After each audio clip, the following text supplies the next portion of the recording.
प्यारे बच्चों, हम आपके इतिहास का जो अगला पाठ है, जब जनता बगावत करती है, ठीक है, 1857 और उसके बाद पढ़ने जा रहे हैं।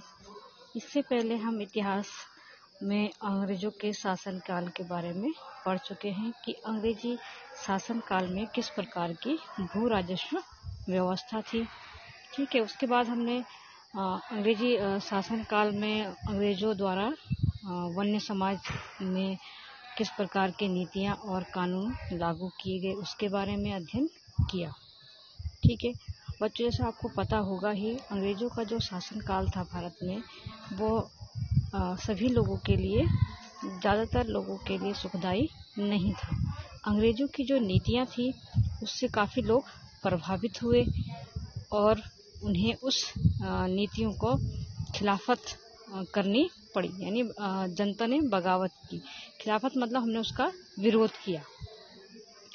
तो विरोध और या बगावत, जैसे तुम्हें अगर कोई चीज़ करने को की जाती है, अगर तुम्हारी इच्छा नहीं है तो तुम उसके खिलाफ बगावत करते हो या उसका विरोध करते हो कि हम ये काम नहीं करेंगे। उसी प्रकार अंग्रेजों के शासनकाल में अंग्रेजों के द्वारा जो नीतियां भारत में अपनाई गई, वो नीतियां भारतीय लोगों के लिए, जैसे किसान हैं, मजदूर हैं, वनों में रहने वाले लोग हैं, चरवाहे हैं, ठीक है, और सिपाही हैं, तो उन सभी के लिए अनुकूल नहीं थी। सभी को उन नीतियों में कुछ न कुछ कमियां नजर आ रही थी, जिस कारण से उन लोगों ने क्या किया है, उन नीतियों का विरोध किया है। तो उन नीतियों के विरोध में भारत में एक बहुत बड़ा स्वतंत्रता संग्राम हुआ था। एक बहुत बड़ी बगावत हुई थी, जिसको भारत का प्रथम स्वतंत्रता संग्राम के नाम से जाना जाता है। ठीक है, ये 1857 में हुआ था। तो आइए हम इस पाठ की शुरुआत करते हैं। तो नीतियां और लोग। पिछले अध्यायों में हमने ईस्ट इंडिया कंपनी की नीतियों और जनता पे उसके प्रभाव के बारे में पढ़ा था। इन नीतियों में हमने देखा था कि राजाओं, रानियों, किसानों, जमींदारों, आदिवासियों, सिपाहियों, सब तरह पे इन नीतियों के असर पड़े थे। तो आप यह भी देख चुके थे कि जो नीतियां और कार्रवाइयां जनता के हित में नहीं होती हैं या उनसे जो उनकी भावनाओं को ठेस पहुंचाती है, तो लोग उनका किस तरह विरोध करते हैं। तो सबसे पहले हम देखेंगे कि नवाबों से छिनती सत्ता।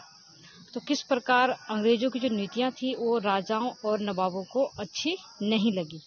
तो 18वीं सदी के मध्य में राजाओं और नवाबों की ताकत छीनने लगी थी। कैसे छीनने लगी थी उनकी ताकत?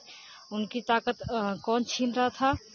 ये अंग्रेजी जो ईस्ट इंडिया कंपनी थी, वो उनपे आधिपत्य यानी उनपे शासन करना चाह रही थी, उनके अधिकार छीन रही थी, उनको अपने अधीन ला रही थी। तो उस समय उनकी सत्ता और सम्मान दोनों ही समाप्त होते जा रहे थे। बहुत सारे दरबारों में रेजिडेंट तैनात कर दिए गए थे। यानी रेजिडेंट वो व्यक्ति होता था जो क्या करता था, राजा के दरबार में अंग्रेजों द्वारा नियुक्त अधिकारी होता था, जो उस राजा के क्रियाकलापों पे नजर रखता था। ठीक है, और यानी उसकी सारी सूचनाएं वो अंग्रेजों को दिया करते थे। स्थानीय शासकों की स्वतंत्रता क्या होती जा रही थी? घटती जा रही थी। उनकी सेनाओं को भंग कर दिया गया था। उनके राजस्व वसूली के अधिकार व इलाके एक एक करके छीने जा रहे थे। ठीक है, जो राजस्व राजाओं को मिलना था, वो राजस्व किसके अधीन होता जा रहा था? अंग्रेजों के पास जा रहे थे। यानी उनका जो आय के साधन थे राजाओं के, वो क्या होते जा रहे थे? कम होते जा रहे थे। बहुत सारे स्थानीय शासकों ने अपने हितों की रक्षा के लिए कंपनी के साथ बातचीत भी की। ठीक है, उदाहरण के लिए जैसे झांसी की रानी लक्ष्मीबाई चाहती थी कि कंपनी उनके पति की मृत्यु के बाद उनके गोद लिए हुए बेटे को राजा मान ले। पेशवा बाजीराव द्वितीय के दत्तक पुत्र नाना साहेब ने भी कंपनी से आग्रह किया था कि उनके पिता को जो पेंशन मिलती थी वो मृत्यु के बाद उन्हें मिलने लगे।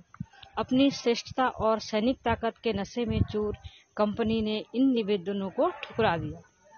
यानी जो उस समय के राजा अंग्रेजों से, ईस्ट इंडिया कंपनी से निवेदन कर रहे थे अपने लिए, तो वो निवेदन अंग्रेजों ने या उनकी कंपनी, ईस्ट इंडिया कंपनी ने उसे ठुकरा दिया, उन्हें नहीं माना। एक तरफ अवध की जो रियासत थी अंग्रेजों के कब्जे में जाने लगी। आखिरी रियासतों में से एक थी जो अंग्रेजों के कब्जे में गई थी। तो 1801 में अवध पर एक सहायक संधि थोपी गई थी। एक संधि बनाई गई थी 1801 में, जिसको सहायक संधि के नाम से जाना जाता है। और 1856 में अंग्रेजों ने उसे अपने कब्जे में ले लिया इस सहायक संधि के तहत। तो गवर्नर जनरल डलहौजी ने ऐलान कर दिया कि रियासत का शासन ठीक से नहीं चलाया जा रहा है, इसलिए शासन को दुरुस्त रखने के लिए ब्रिटिश प्रभुत्व जरूरी है। तो अंग्रेजों द्वारा शासन को अपने साथ मिलाने का कारण क्या दिया गया कि वो राजा के द्वारा जो है शासन सही ढंग से नहीं चलाया जा रहा है, इसलिए ये शासन अब किसके अधीन हो जाएगा? ब्रिटिश शासन के अधीन किया जाएगा। कंपनी ने मुगलों के शासन को खत्म करने की भी पूरी योजना बना ली थी। उस समय आपको पता ही होगा मुगलों का शासन था। जब भारत में अंग्रेजों का पदार्पण हुआ था, सब प्रथम बार 1600 ईस्वी में जब ईस्ट इंडिया कंपनी भारत आई थी, तो उस समय जहांगीर मुगल राजा जो थे जहांगीर का भारत में शासन था। तो कंपनी ने मुगलों के शासन को खत्म करने की योजना बना ली।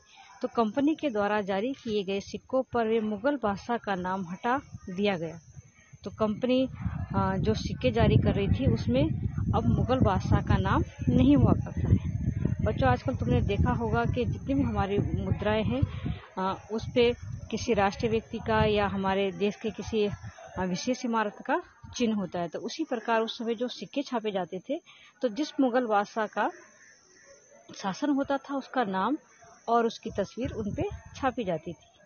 ठीक है, तो मुगल बादशाहों के नाम उनके सिक्कों से हटा दिए जा रहे थे। 1849 में गवर्नर जनरल डलहौजी ने ऐलान किया कि जो बहादुर शाह जफर की मृत्यु के बाद बादशाह के परिवार को लाल किले से निकाल उसे दिल्ली में कहीं और बसाया जाएगा। 1856 में गवर्नर जनरल कैनिंग ने फैसला किया कि बहादुर शाह जफर आखिरी मुगल बादशाह होंगे। उनकी मृत्यु के बाद उनके किसी भी वंशज को बादशाह नहीं माना जाएगा।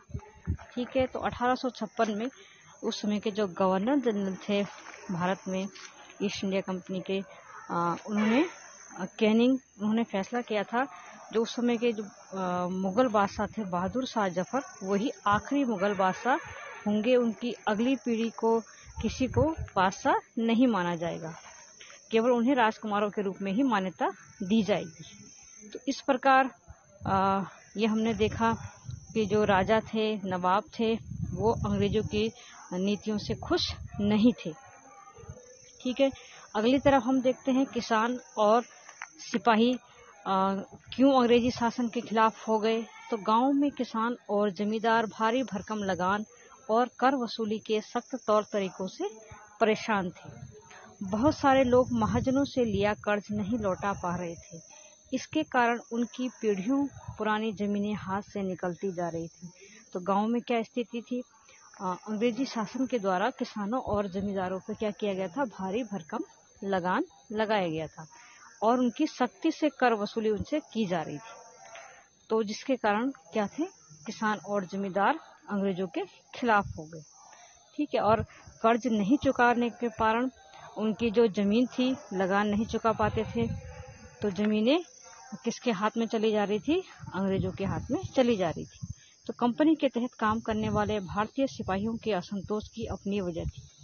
तो जो कंपनी के लिए कार्य कर रहे थे जो भारतीय सिपाही थे, वो भी उनके शासन से असंतुष्ट थे, वो भी उनसे खुश नहीं थे। क्यों नहीं थे? वे अपनी वेतन भत्ते और सेवा शर्तों के कारण परेशान थे। उनके जो वेतन भत्ते थे और सेवा की जो शर्तें थी वो उनके अनुकूल नहीं थी और उनके जो कई नियम थे से उनकी धार्मिक भावनाओं और आस्थाओं को ठेस पहुंच रही थी। ठीक है, तो उस समय उस जमाने में बहुत से लोग समुद्र पार नहीं जाना चाहते थे।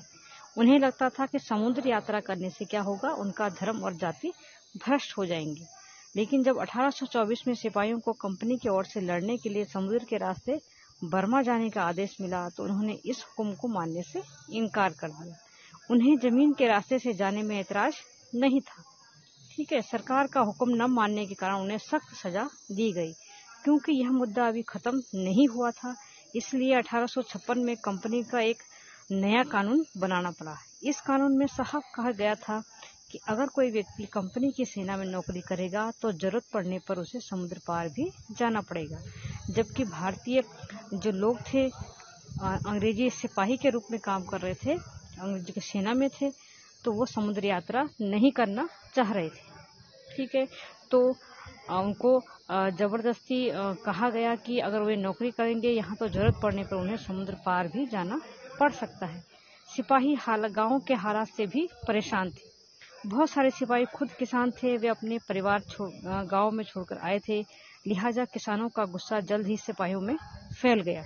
तो जो सिपाही थे वो किसान परिवार से ही थे, तो किसानों की जो दिक्कतें थी वो उनकी भी दिक्कतें थी। ठीक है, और कुछ जो सुधार किए गए हैं भारतीय समाज में अंग्रेजों के द्वारा, लगातार भारतीय समाज को पिछड़ा कहकर, या कुछ ऐसी कुरीतियां थी जो समाज में नहीं होनी चाहिए थी, तो उनके लिए अंग्रेजों के द्वारा यहाँ समाज सुधार का कार्य भी किया गया। तो वो समाज सुधार के कार्य भी भारतीयों को ठीक नहीं लगे। जैसे सती प्रथा को रोकने और विधवा विवाह को बढ़ावा देने के लिए कानून बनाए गए। उस समय सती प्रथा आप जानते ही होंगे कि महिला को उसके पति के जब मृत्यु हो जाती है तो महिला को ही जीवित ही उसकी चिता पे जल जाना पड़ता था, और इसको सती प्रथा के नाम से जाना जाता था। तो अंग्रेजों ने भारत में सती प्रथा